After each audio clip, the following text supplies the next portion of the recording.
Hello everyone, welcome to Curated. This is a place where you learn strategies, get inspired Will solve every query or problem that you have. about various topics like product management, immigrants, issues, finance, health, and everything in between.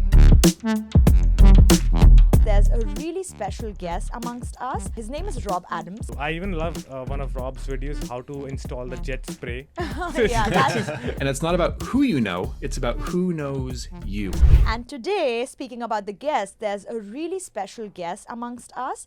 And his name is Rob Adams. He has his own podcast and channel, a YouTube channel, which is pretty popular, Chai and Coaching.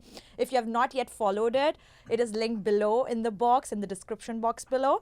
And Rob is an immigrant friend. He reaches out, and a lot of South Asian community and specifically Indians who migrate to America, they can get answers to every query on Rob's channel. And Rishabh and I, we came across Rob interestingly when we moved to Seattle.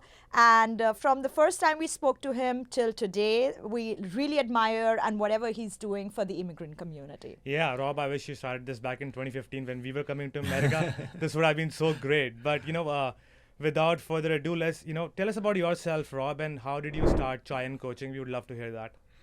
Definitely. Yeah, there's so many people that have said that. Rob, I wish Chai and Coaching existed when I was doing this, a few years earlier. And it really started from my own journey. I kind of went on a different route. I studied engineering in college, which is, a lot of people's dreams. I had a petroleum engineering degree, job offers from oil companies, but I always wanted to live and work abroad, and kind of got the opportunity to go work in India for a year, kind of helping a business startup, doing cross-cultural training consulting. And I thought, okay, I'll go have like a gap year in India after college, then I'll come back to America and start my corporate career. But while I was there, I fell in love, really enjoyed it, used a lot of my skill set, and ended up staying and working in India for 8 years. Wow. I lived in 3 cities, Hyderabad, Delhi, Bangalore, been to all the major cities, half the states in India, been to 30 different countries around the world traveling, and just fell in love with culture and people and helping people from different cultures. And then in 2016, our family came back to the States, settled in Texas here in Dallas, and doing similar work, but found out that nearby in some of these universities, there's lots of international students, just like how you guys are at the University of Arizona, here in Dallas, a lot of people coming for STEM and tech degrees. And so my friends and I got involved with the Indian Student Association, and going to the fun events like Diwali and Holi, which we love celebrating back in India. It's fun that you can do that here in America. And then after a couple semesters of helping out, with airport pickups and orientation and taking people to the grocery stores and stuff, I learned that students keep making the same mistakes over and over and over again. I'm like, why isn't this getting better? Why aren't you guys learning? And I relearned and realized that there's tons of resources to get to America. If you work hard enough, if you pay someone enough money, you can basically get to America. But once they're here, it's rough. American culture is weird. Studying abroad is hard. Getting jobs is hard. And there's not great resources for once you're here. And so my friends and I are like, hey, how can we help? How can we fix this? And based on some inspirations, we said, hey, let's create some content. So we literally just sat around, drank some chai, and then started recording videos, telling their stories, their tips. First, it was very local with UT Dallas, and then kind of just began to grow other colleges, other countries, and really just trying to help people find success in their cross-cultural journey, especially studying and working abroad here in America. And so it's been a fun experiment since. Lovely. That's awesome. Yeah, I agree, Rob. Something that you said in your answer really stuck. This is so true. Like when you go over the social media, be it LinkedIn, Instagram, Facebook, you see like an immigrant life that is so glamorized. Yeah, we have fun. That is true. But once you come from your country, which is so culturally diverse, I mean, when we moved back from India to US, it was a struggle for us. I mean, that time we were not posting about everything, but everything is different, from buying groceries to going where to go to shop, how to do an Uber, to, how to make friends. So thank you so much for doing all this. My next question is, and this is one of the top questions that Rishabh and I get on LinkedIn, is what are your top tips for incoming international students in 2023? Yeah, I'll share 3 things. The first one is just expect things to be harder. Like you said, it's real life here is not Instagram. It's not Hollywood. It's tough. There's homesickness. Budgets are tight for many students. The grading systems are different. Job search is hard.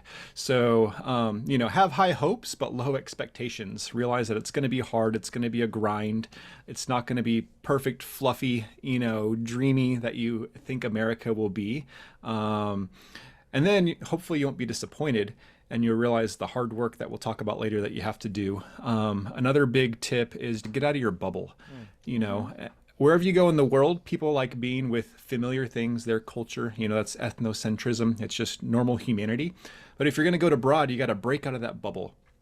Too many international students stay in their bubble based on their country, their culture, their language, and it really limits them in their opportunities and success.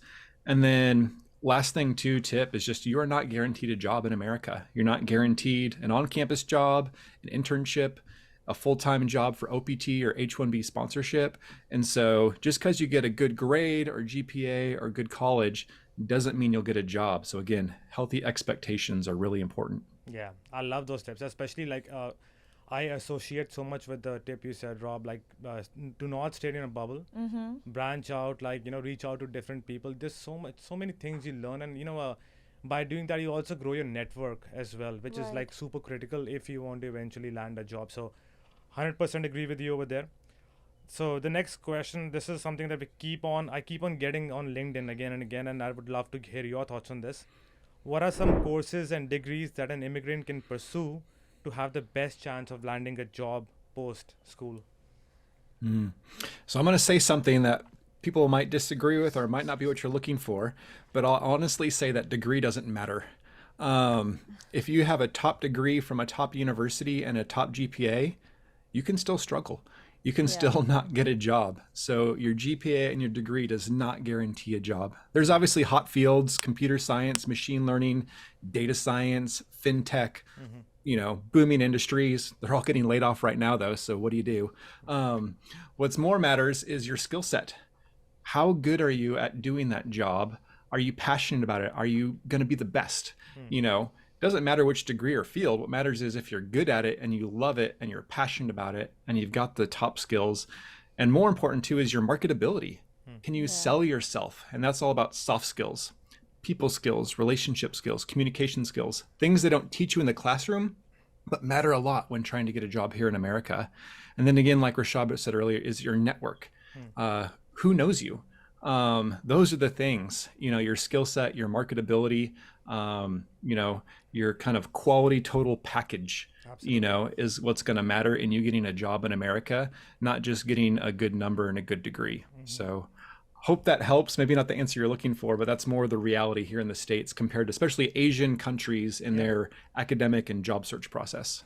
That's so true. I mean, Rishabh and I can totally second that because we felt the same. That's a big difference when you come from India where people are generally looking for IITs and IIMs. Whereas over here, we both went to University of Arizona, Eller College because scholarship, we got 90% scholarship. And I know Rishabh and I, we landed our first job in Microsoft and it was all because of networking. It was all because of our skill set. Like we were not asked questions which were from our notebooks or textbooks, right? What courses are you doing? But we were asked really product management questions and both of us never worked in product management before that. So I know how our soft skills and our networks came into play. And that is another thing that I think Rishabh and I, we continuously talk to everyone who reaches out to us that whether it's Canada, whether it's United States, your soft skills and what personality and package you bring to the table plays such a vital role. So thank you. That was a fabulous answer, Rob. My next question is an interesting one, which I think you might be asked a lot. There's like everybody who is watching this episode or everybody who wants that dream college or school in America wants that tips and tricks, that, quick things that they can learn so that they can get an admission to a reputed university or college in America. So if you could share, your insight there. Definitely. So first thing, again, it's different getting into colleges in America is different than getting into the top colleges in other parts of the world. So you got to understand there's differences, and if these differences exist, the process is also different, and that's okay. Differences are okay. But a big difference in America is you have to have a life outside the classroom. You have to, it's not just about the numbers. Again, I know in other countries it's about the number, the ranking, the grades, but again, there's so much competition with America, you actually have to have a life outside the classroom, which means extracurriculars. You have to be involved, you have to be passionate about other things besides your studies. It could be sports, it could be arts, it could be volunteering, social, nonprofit work. Just something that you do that's outside of your studies. Yeah. That, again, it's about a holistic package. In America, when you're applying, they're going to look at you as a holistic person, not just a one-dimensional person, with your grades. Another important thing they look for is leadership. Not that you were just a member of a club, but that you had a leadership role. You know how to lead people. You know how to problem solve. You know how to do stuff. You actually have real experience doing something, not just theory head knowledge. Another great thing that's important in trying to communicate in the admissions process is storytelling, not just, copying and pasting, someone else's SOP or, kind of rigged LORs, but really, how do you tell your story? Where you've been, where you're at now, where do you want to go? Because again, those are the things that are going to make you stand out, is how to tell your story. That's what admission counselors are going to latch on to. And then the last thing, I've heard other people say, what really helps you get into those top Ivy League schools is a personal brand. What is your hashtag? What do people know you for? Are you a coder? Are you a blogger? Are you a football player? Are you a philanthropist? What kind of thing do people think of when they know you? Yeah. What's your brand, your hashtag? Again, it's all about helping you stand out. And for these top universities, those things are really important. Yeah. I love the fact that you mentioned about the personal branding. I remember when we were in University of Arizona. Yeah. In the first semester, our first assignment was, what's your brand? Define your brand, and then come and present to the entire class. So that was like our first assignment in an MBA, right? So having a brand, especially in this day and age where, there's so many opportunities, like you can build a brand for yourself on LinkedIn, or have a podcast or something of that sort. So you need to have something that helps you differentiate and shows that you have been, for example, contributing to the community as well. So that all of that ties into a good story that you can stitch together and, present to the admission council. Yeah. This is Same mistakes, and you were like, why are they not learning? So let's come to that question, right? What are the top mistakes that international students make in America, and how can they improve? Yeah, I'll say this again just to reiterate it, but one of the biggest mistakes I see is staying in their bubble. Why would you come all the way to America to have roommates from your same culture, most of your classmates be from your same culture, and even professors from your same culture, and spend, tens of thousands of dollars a semester? That doesn't make sense. So, it's a blessing. It's a good thing that you have that familiarity.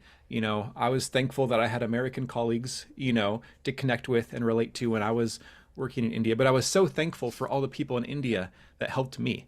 And I allowed India to become part of my life. There's the phrase, Aditi Devo Bhava, the guest is God. Yes. And I was stepped out of the bubble and experienced incredible Indian hospitality. So hopefully, when you guys come to America, you'll step out of your bubble and experience American culture, American hospitality, things like that.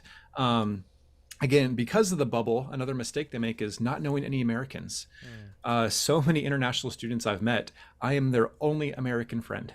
And I'm honored, but that's why they don't get jobs, because they don't know anyone else who's working. They don't know professionals. So if you don't know Americans, there isn't going to be people to help you, to show you the culture, to take you to do fun stuff, and to help you in your job search. Another big, huge mistake is only applying online. This is something, again, one of those bad cycle patterns that gets passed on batch to batch, semester to semester of, oh yeah, just apply to as many jobs as possible, cross your fingers, and hopefully something out of the sky will land in your lap, without any realization that is the worst way to get a job in America. Most jobs in America don't come from online. And so That's just a really bad approach. It's about the networking. And so don't, focus your only strategy on applying online. But some people think that's their only option, Yeah. but it's not. Yeah. And then another big mistake is just not traveling, not experiencing America. I think you guys are a big inspiration for that, taking fun road trips, exploring America. I know that can be tough on a student budget sometime, but there's still cheap ways to travel and get around. And America's just huge. It's fun. It's beautiful. And those, again, who stay in their bubble, they miss out on a lot of that stuff.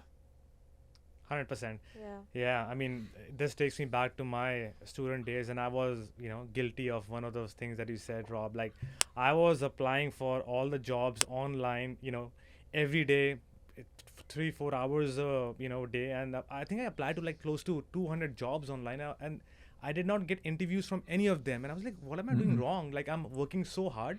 I was working hard, but I was not working smart, right? I had to talk to people.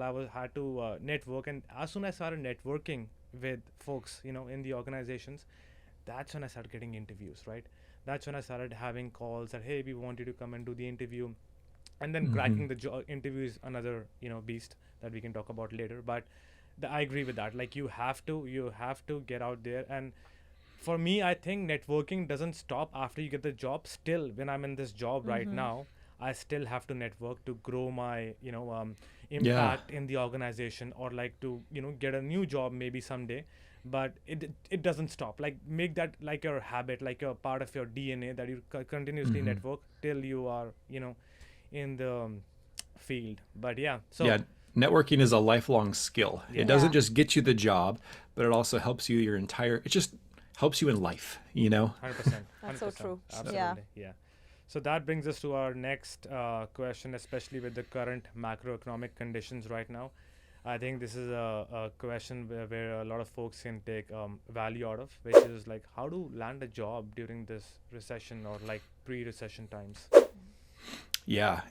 I'll say this. So the first thing that you need to do to job is network, because if you don't have a network, you are going to struggle so bad right now to get a job in the current climate. So there's a myth that students say that, they believe that the more I apply online, maybe I'll get a job. And Rashab, 200 is nothing. Most students fill out 500, 800, 1,200 jobs online and still don't get that's anything. wild. I'd say like 700-800 is the average right now. But really the truth is your chances of getting a job in America is proportional to the number of American professionals that you know. So if you don't know any American professionals, your chances are of getting a job. Yep. So spend more time meeting people than applying online. The second thing people need to do, again, is network. Yeah. It's not about what you know. So again, grades, GPA, resume doesn't help you as much as you think in America. And it's not about who you know, it's about who knows you. Yeah.